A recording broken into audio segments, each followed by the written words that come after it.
आऊज़ुबिल्लाहिमिनश्शैतानिर्रजीम बिस्मिल्लाहिर्रहमानिर्रहीम। मिशकात अल-मसाबीह की 4515 हदीस में हज़रत जाबिर रज़ी अल्लाह ताला अन्हु बयान करते हैं, रसूल अल्लाह सल्लल्लाहु अलैहि वसल्लम ने फरमाया, हर बीमारी के लिए दवाई है। जब दवाई बीमारी के मुवाफिक हो जाती है तो मरीज़ अल्लाह ताला के हुक्म से सेहतयाब हो जाता है।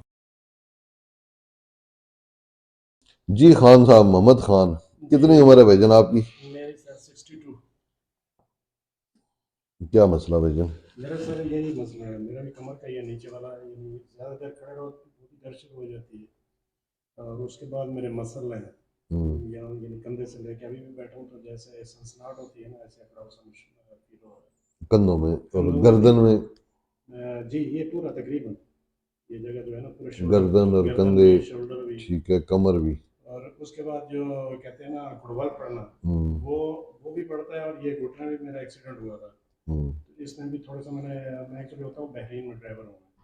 तो मेरा एक्सीडेंट हुआ था तो ये घुटने के अंदर जो है ना हड्डी का उन्होंने मसल का बोला था कि उसके जो गुद्दा होता है वो फट गया है। वो टीयर आ जाता है, उसको टीयर बोलते हैं। और ठीक ये है।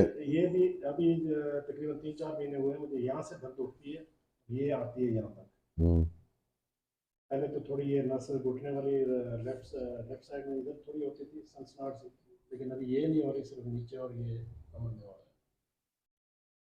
और दूसरा इनका स्किन का बड़ा इशू बन रहा है। मतलब अभी 2 महीने के अंदर अंदर इनका पूरा फेस का ये बिल्कुल ब्लैक होना शुरू हो गया।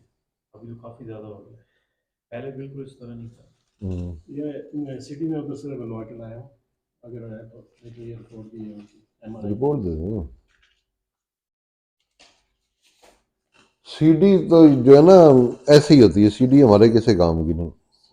असल चीज रिपोर्ट होती है, क्योंकि इसकी जो रिपोर्ट होती है ना वो रेडियोलॉजिस्ट तैयार करता है। जी जो रेडियोलॉजिस्ट सीडी दे के रिपोर्ट तैयार करेगा ना वो चीज़ है। नहीं ये उसी ने रेडियोलॉजी नहीं दी वो इसीलिए दी है ना, अच्छा किया उन्होंने दे दी, वो रिकॉर्ड के लिए होती है इसमें बस। वो घुटने का भी है ना सीडी में, घुटने की रिपोर्ट इसमें नहीं है रिटर्न, तो वो भी जाएगी मेरे पास।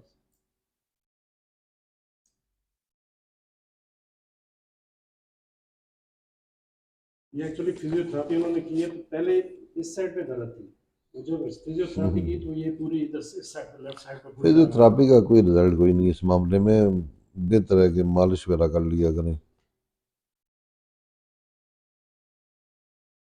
लेकिन आप वो बता रहे हैं भाई अब normal curvature of lumbar spine, यानी जो कमर की हड्डी एस शक्ल में होती है ना, कमर की हड्डी की ये शक्ल होती है, एस इंग्लिश का लफ्ज होता है ना, एस जी जी एस की तरह होती है, यहाँ से सीधी हो रही है, ठीक है ना, वो उसका जो एस है वो ख़राब हो गया। और डिस्क डिहाइड्रेशन, डिहाइड्रेशन कहते हैं वो सूखना शुरू हो गई, जो डिस्क के अंदर हर मोरे के साथ एक डिस्क होती है।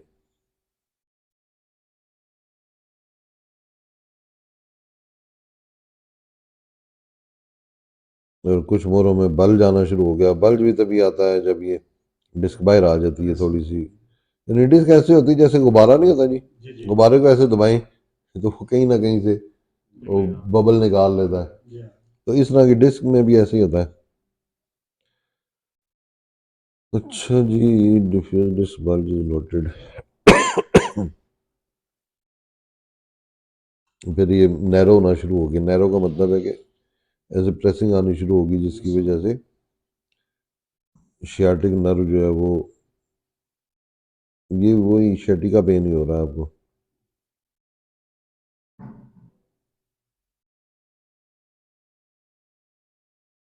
हालांकि अभी तो काफ़ी पंसार से भी चीज़ें लेके बना के वो भी किए हैं। नहीं, वो ये होता है कि चीज़ें तो अच्छी होती हैं, लेकिन बात ये होती है ना कि वो निशाने पे चीज़ लगे ना, निशाने के मुताबिक हो, यानी बीमारी के मुताबिक हो। अब फिर ऐसे हम देखेंगे तो ऐसे फिर हमें तो सोना बड़ा कीमती होता है, मैं कहूँ जिन्हें सोना ही खाना। अब सोना हर बीमारी का इलाज नहीं है, ज़रूर है, लेकिन हर बीमारी का नहीं। एक्चुअली सर वहाँ पे ना वो कहते थे सर्जरी कराओ, तो ये पेन उस वक्त बहुत ज़्यादा थी, तो मैं इसी तरह सर्च करके कुछ एक्सरसाइज सर उनके, अब कुछ मैं बेहतर हुआ। क्या क्या आपको समझाऊं, सर्जरी इसकी पूरी दुनिया में कामयाब नहीं नहीं है, होती ना अमेरिका ना इंग्लैंड, कहीं भी नहीं। ना गूगल पे जाएं पढ़ें, थोड़ा सा पढ़ लें गूगल पे जाके साइंस का कि जी ये कमर के मोरों की या गर्दन के मोरों की सर्जरी कामयाब, टोटल नाकाम है। 0% चांस। यहाँ तो फिर डॉक्टर अक्सर कह देते हैं भाई 50-50 हौसला दे देते हैं। 50-50 चांस है। हौसला इसलिए देते हैं भाई मरीज खुद कहे मेरा ऑपरेशन कर दो, डॉक्टर के ऊपर ब्लेम ना आए, क्योंकि कामयाब जो नहीं है। ठीक है, अब दिल के ऑपरेशन है कामयाब है, आंखों के कामयाब है, कोई पित्ते की पथरी है कामयाब है, जो कामयाब है वो करवाए ना। लोग स्टेंट डलवाते हैं, पूरे पूरे बाईपास के ऑपरेशन हो जाते हैं, पूरा पूरा सीना काट के कर देते हैं, कामयाब है ना। जो कामयाब है वो जरूर करवाएं, लेकिन जो कामयाब ही नहीं है, हमें पता है कि एंड पे नाकामी है, वहां मथा लगाने का क्या फायदा। लेकिन वो चूंकि एक रोजी भी जुड़ी हुई होती है पेशे के साथ, तो वो फिर अक्सर गड़बड़ इन मामलात में की जाती है। उनका जो सिलसिला है ना बाहर का, बैरीन वगैरह, सऊदिया, वो उनके तो कंपनी का जो है ना वो,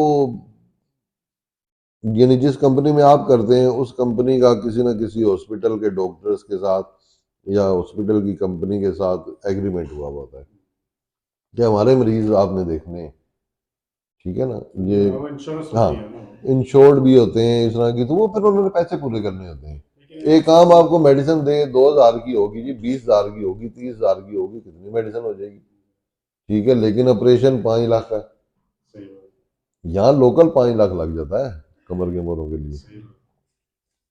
आम जगह पे, खास जगह पे 15-15 लाख लगता है। यानी ज्यादा बड़े हॉस्पिटल में चले जाएं तो 10-15 लाख रुपया कमर के मोरों के लगो, तो इसी तरह वहां भी तो यही होता है ना।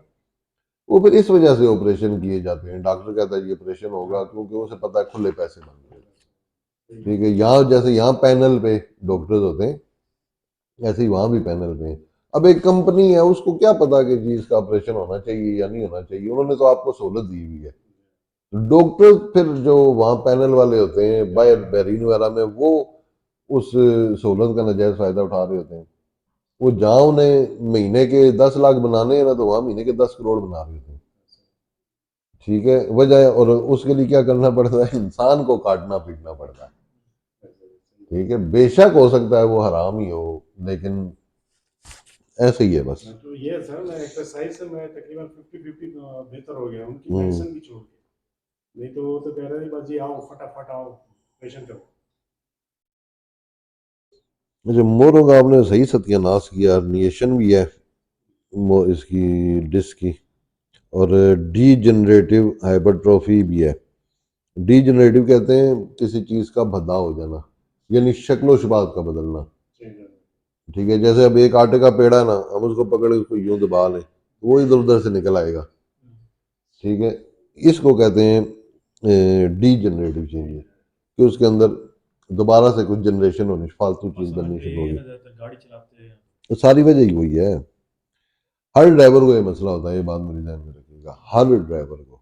ठीक है, जो भी गाड़ी चलाता है, किसी को 10 साल बाद हो जाता है, किसी को 15, किसी को 20, किसी को 25, किसी को 30, अपनी अपनी सेहत के हिसाब से या अपनी अपनी ड्यूटी के हिसाब से। यानी ड्राइवर की जो पहली बीमारी है ना, वो कमर के मोरों की और गर्दन के मोरों की है। दोनों, गर्दन भी, क्योंकि गर्दन भी यारों का यूं ही होती है, अकड़ जाती जितनी स्पीड देंगे इतना गर्दन पे जोर ज्यादा आएगा। है ऐसे ही। तो वो हर ड्राइवर को ये मसला हो जाता है। ये कुर्बान भी इसका मतलब ये वही ठीक है, और नहीं, कुड़ोल का कोई इससे ताल्लुक नहीं होता, वो मसल्स के सिकुड़ने की वजह से अच्छा होते हैं। वीकनेस। कि गर्मी सर्दी में फ़र्क आता है, गर्मी में फैलते हैं यानी अपनी जगह छोड़ते हैं, सर्दी में सिकुड़ते हैं। और जब सिकुड़ेंगे तो अपनी जगह छोड़ेंगे ना। हमारे तो मसल्स ऐसे हैं, मतलब एक दूसरे के साथ अंदर इधर उधर जुड़े हैं, जकड़े हुए हैं। जकड़े हुए होते हैं ना, सारे मिक्स हो गए, तो वो फिर ये होता है कि जब सिकुड़ते हैं ना तो अपनी अपनी जगह छोड़ते हैं, जैसी हल्की सी जगह छोड़ेगा बल पड़ेगा, उसी को बल बोलते हैं। लोग कहते हैं कि नस चढ़ गई, नसें कहाँ से आई बेसिकली वो मसल जो है ना ऊंच नीच उसकी होती है। और शुगर, ब्लड प्रेशर। नहीं ना शुगर है ना ब्लड जी भाईजान क्या कह रहे हैं? मैंने बोला कि इनकी जो स्किन का हो रहा है, हाँ, क्या हो रहा है स्किन का जी, वो मुझे प्रेशर बताएं। भी है। ब्लैक हो रही है, पिगमेंटेशन हुई हुई है ना, इसको कहते हैं ये, हाँ, ये मेलेनिन होता है, मेलेनिन। ठीक है ना, ये बढ़ जाता है, ये जब बढ़ेगा ना तो वो जगह ब्लैक होना शुरू हो जाएगी। ये मेलेनिन की पिगमेंटेशन होती है, और ये हबशियों में सबसे ज्यादा होता है। ये जो हबशी होते हैं ना उनमें ज्यादा होता है, जो ये अंग्रेज हैं गोरे, इनमें कम होता है। तो उनका रंग इतना ही गोरा होता है हबशियों में, क्योंकि मेलेनिन की मिकदार बड़ी ज्यादा होती है। तो उनका रंग बहुत ज़्यादा काला होता है। ये भी ख़त्म कर दूंगा। ये मेलानिन पिगमेंटेशन जो है ना, ये भी कम हो जाएगी आपकी, नॉर्मल पे आ जाएगा इंशाल्लाह। कमर के तीसरा चौथा पांचवा छठा, तीसरे से तीसरा चौथा पांचवा छठा, ये 4 मोरे प्रेस भी हैं, और वही जो मैंने आपको बताया कि डिस्कर्निएशन भी है और डीजनरेटिव चेंजेस भी हैं, यानी मोरे अपनी शक्ल शबात अब बदलते जा रहे हैं। तो ये आपके लिए बहुत बड़ी मुसीबत खड़ी हो जाएगी ये अगर ज़्यादा खुदा न खास्ता और ख़राब हुए, क्योंकि मोरे हमेशा हमारे निचले धड़ को कंट्रोल करते हैं। ये बात ध्यान में रखें, हर बंदे के, आपके खाली नहीं, हर बंदे के अल्लाह ने सिस्टम ऐसा बनाया कि जो कमर के मोरे हैं वो निचले धड़ को कंट्रोल करते हैं। जब कमर के मोरे में मसला आएगा तो निचला धड़ खतरे में पड़ेगा। ये जो माजूरी आप देखते हैं ना लोगों की, जो व्हील चेयर पे होते हैं, बेसिकली कमर के मोरों के मरीज होते हैं 90%। कोई का दुका ऐसे होंगे, कोई फालज का मरीज है या कमजोरी की वजह से व्हील चेयर पे आ गया, वरना अदरवाइज 90% कमर के मोरों के मरीज होते हैं, क्योंकि ये पूरी टांगे हमारी कंट्रोल करते हैं मोरे, और बाजू हमारे कंट्रोल करते हैं गर्दन के मोरे। इसीलिए इसको फ्रोजन शोल्डर बोलते हैं बीमारी को। जो मोरे तो गर्दन के दब रहे हैं, बीमारी का नाम है फ्रोजन शोल्डर। ठीक है, कि कंधा फ्रीज हो रहा है जी, ठीक है, तो मोरे तो इधर होते हैं। तो वो वजह ये है कि गर्दन के मोरे यहाँ से नर्व्स निकलती हैं और सारी हमारी यहाँ तक आती हैं, जो इनको कंट्रोल करती है। इसलिए इस बीमारी को फ्रोजन शोल्डर कहते हैं कि गर्दन के मोरों के दबने की वजह से कंधा फ्रीज हो जाता है। इसी तरह कमर के मोरों के दबने की वजह से टांगे खत्म हो जाती हैं। ठीक है जी, कोई नहीं, अल्लाह बेहतर करेगा, ये सारा ठीक हो जाएगा। अभी आपने बहरीन जाना है, जी जाना है। फिर वहीं गाड़ी चलानी है दोबारा से? थोड़ा पीरियड ही है, तकरीबन उन्होंने बताया कि कितना टाइम होता है आपका गाड़ी चलाने का? 8 घंटे होते 8 घंटे। और कौन सी गाड़ी चलाते हैं? हैं। ये बड़ी गाड़ी भी है, ट्रेलर भी है भाई, 6 व्हीलर भी है। उसमें ये करना है आपने, स्पेशली इतना गोल ना, फुटबॉल नुमा गोल तकिया लेना है, फुटबॉल नुमा जो सख्त हो, जैसे टाकियों शाकियों से भरा हुआ हो ना, बजाय फोम के। जी जी फोम में जोर नहीं होता, सही टाकियों का बनाएं, कपड़े का। सही इतना मोटा गोल तकिया जो आपने कमर के पीछे रखना है, बिल्कुल फुटबॉल की तरह का, सही। आम ये गद्दी नुमा नहीं, गद्दी ना माने, समझ फुटबॉल नुमा। वो कमर के पीछे रख के फिर गाड़ी चलाएं, वो बड़ा आपके लिए मुश्किल बनेगी ये, ताकि इससे जान छुट जाए आपकी।